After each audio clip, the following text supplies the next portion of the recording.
네, 저는 성모공감 정신건강의학과 의원의 대표원장을 맡고 있는 송민규라고 합니다.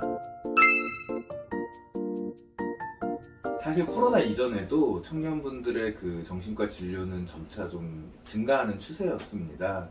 하지만 코로나 그 사태 이후부터도 좀 더 급격하게 증가하는 양상을 보이고 있고요. 전반적인 정신건강의학과 진료 자체가 지금 늘어나는 추세로 보이고요. 아마 좀 코로나 블루 이런 영향도 있겠지만 청년들은 또 코로나로 인한 그 경제적 어려움 이런 것과 관련해서 아마도 좀 제가 체감하기에는 진료를 위해 내원하는 건수가 점점 증가를 많이 하고 있습니다. 주로 이제 다른 연령대에서도 그럴 수 있지만 가장 그 흔한 증상들이 우울, 불안 또는 불면, 스트레스 이런 증상들인데요. 구체적으로 그런 것들의 그 내용을 살펴보면은 그 취업과 관련한 또 미래에 대한 불확실성 이런 문제들을 가장 크게 이야기하시고 그로 인해서 오히려 이제 스트레스로 인해서 점점 그 취업 준비를 해야 되는데 집중이 잘 안 된다거나 그런 어려움을 이야기하셔서 도움을 받기 위해 오시는 분들도 있고요. 또는 대인관계 또는 그 특히 이성 문제라든가 이런 문제도 있고 대인관계 영역에서는 그 요즘 SNS가 많이 이제 발달하다 보니까 그리고 또 비대면이잖아요. 요즘 그 코로나로 인해서 그런 것과 관련해서 특이하게 최근에는 좀 SNS에서의 어떤 오해들, 대인관계의 오해들 혹은 상처, 마음의 상처를 받거나 뭐 가해 이런 것들에 대해서 좀 신경이 쓰이고 그런 문제로 인한 2차적인 우울, 불안, 불면 등의 증상을 호소하시면서 내원하시는 분들이 많이 있고요. 그리고 또 하나는 요즘에 그 청년분들도 그런 걸 많이 하시는 것 같아요. 비트코인 이런 그 가상화폐 관련해 가지고 채굴이라든가 혹은 실제 투자를 본인의 경제적 상황보다는 조금 더 무리하게 이렇게 해서 좀 스트레스를 많이 받으시면서 또 그게 24시간 동안 이제 거래되는 거다 보니까 제가 알기로는 그 밤낮이 바뀌고 밤새 이제 몰두하게 되는 그런 경향들을 좀 보이는 것 같습니다. 반면에 이전과 비교해서는 뭐 모임이나 이런 게 좀 적다 보니까 온라인에서의 모임으로 인한 스트레스 혹은 뭐 알코올 문제 등은 다른 연령대에 비해서는 좀 그렇게 많지는 않은 걸로 판단이 됩니다. 그래요. 일단은 정신과 약물에 대해서 제가 좀 말씀을 드려야 될 것 같은데요. 굉장히 다양해요. 그러니까 정신과 약이라고 우리가 총칭을 하지만 사실은 뭐 내과에서도 정신과 약 처방하기도 하고 정신과에서도 내과 영역에 뭐 위보질 처방하기도 하기 때문에 이렇게 뭉뚱그려서 말씀하시는 거는 조금 오해의 여지가 있고요. 좀 분류를 하면 정신과에서 이제 처방하는 약들이 대표적으로 우울에 대한 약, 불안에 대한 약, 혹은 또 이제 그 기분 조절을 위한 또는 감정적인 부분, 또 집중력에 대한 부분, 뭐 여러 가지가 있거든요. 그래서 그런 것들 중에 일부 이제 우리가 보통 정신과에서 처방하는 약들은 신경 전달 물질을 조절해 주는 거예요. 도파민, 세로토닌, 혹은 이제 노르아드레날린 또는 이제 글루타메이트, 이제 뭐 가바라는 수용체에 작용하는 물질들인데 이런 것들에 작용하는 약 중에서 대부분은 이제 밸런스를 맞춰주는 약이에요. 그래서 그 부족한 세로토닌을 보충해 준다던가 뭐 도파민 시스템을 안정화시켜 준다던가 이런 약들인데요. 이런 약들은 전혀 그 지금 말씀하시는 중독과는 전혀 관계가 없습니다. 하지만 중독의 우려가 있고 이제 널리 알려져 있는 약들 중에는 신경안정제라는 것이 있어요. 그 의학적으로는 벤조디아제핀계 약물인데요. 이런 것들이 이제 일부 가바 수용체라는 곳에 이제 작용을 하거든요. 그래서 잘 쓰면은 진정 효과 그리고 수면을 유도하거나 유지해주는 그런 효과를 보입니다. 그래서 이제 잘 이용이 되고 처방이 되는데요. 여기서 이제 말씀드릴 게 중독의 개념에 대해서 한번 말씀을 드려야 돼요. 이제 중독이 되냐 이렇게 말씀을 하셨는데 우리가 보통 중독이라고 하면은 그 두 가지 개념이 있어요. 우리가 농약 중독 이런 말도 하잖아요. 그래서 그거는 농약을 계속 먹게 중독된 게 아니라 그 농약을 잘못 실수로 혹은 고의로 먹어서 그 독성이 우리 몸에 퍼지는 상태를 우리가 중독이라 그러거든요. 영어로는 인톡시케이션.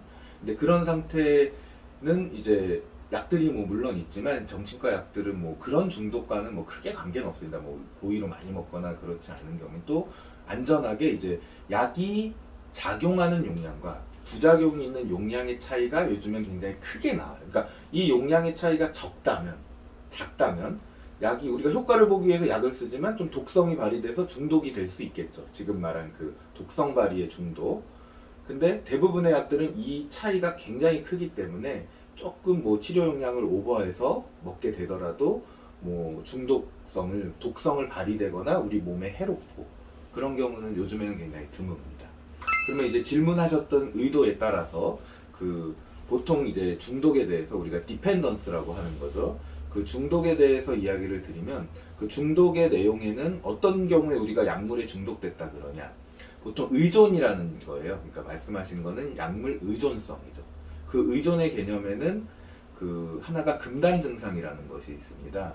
그 금단 증상이라는 거는 약을 먹다가 이제 좀 끊었을 때, 신경안정제를 복용하다가 줄이거나 끊었을 때 그 금단 증상이 나타나죠. 몸에서 뭐 떨림이라든지 땀이 난다든지 뭐 혹은 잠이 안 온다든지 뭐 이런 것들이고, 이런 신체적인 금단 증상이 있을 수 있고, 또 하나는 심리적인 금단 증상으로 약을 안 먹었다는 생각으로 인해서 막 불안해지는 거. 또 하나는 이제 내성이라고 하는 게 큰 이제 우리가 그 의존을 판단할 때 이야기하는데, 약물 내성이라는 거는 점점 약의 용량이 늘어나는 거예요. 그 똑같은 효과를 얻기 위해서. 그러니까 내가 1mg만 먹었는데도 4시간을 잤는데 이제 더 이상 4시간을 못 자고 3시간밖에 못 자서 2mg으로 약이 올라가야 돼요. 그런 추세를 계속 보이는 거를 내성이라고 하거든요. 이런 금단 증상과 내성 증상이 이제 있을 때 어떤 기준에 따라서 우리가 약물 의존이 의심되기 때문에 좀 조심해야 된다. 약을 줄이거나 다른 약으로 바꾸거나 이제 그렇게 하게 되는데, 이 경우도 정신과 의사의 처방에 따라서 굉장히 저희가 그런 거에 대해서는 그 전문의로서 굉장히 교육을 받고 경험이 많기 때문에 이런 경우에 적절하게 대응을 빨리 하면은 전혀 의존의 염려 없이 약을 안전하게 복용할 수가 있고요.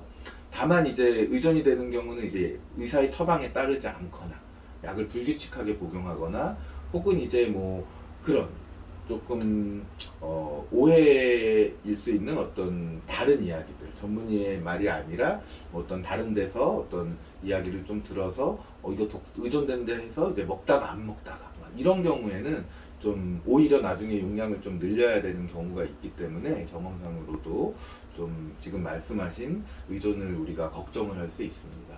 하지만 결론을 말씀드리면은 정신과 약 중에 일부 약들이 이제 의존의 위험성이 있고 의존의 가능성은 있지만 적절하게 의사의 처방에 따르면은 전혀 의존의 걱정 없이 우리가 도움을 받을 수 있습니다. 그래요. 좀 청년분들이 지금 좀 제가 진료보시는 우리 환자분들도 그렇고 굉장히 좀 지금 어려움들이 많으세요. 뭐 시험 준비라든가 이런 것도 많이 하시고, 공무원, 뭐 소방공무원, 뭐 자격증 시험도 많이 봐야 되고, 또 어떤 취업을 잘 하다가도 자리가 지금 좀 일자리도 많이 좀 줄어들고 그런 경제적인 상황 때문에 힘드신 걸로 알고 있는데요. 일단은 루틴한 생활 습관 이런 것들을 좀 유지하시고, 잘 자고 잘 먹고, 일단 그런 것부터 항상 물어보거든요, 저도. 그래서 규칙적인 생활 리듬, 뭐 일을 하건 안 하건 그런 거 밸런스 있게 유지하는 것이 어떤 나중에 신체나 정신 건강을 위해서 굉장히 중요하고요.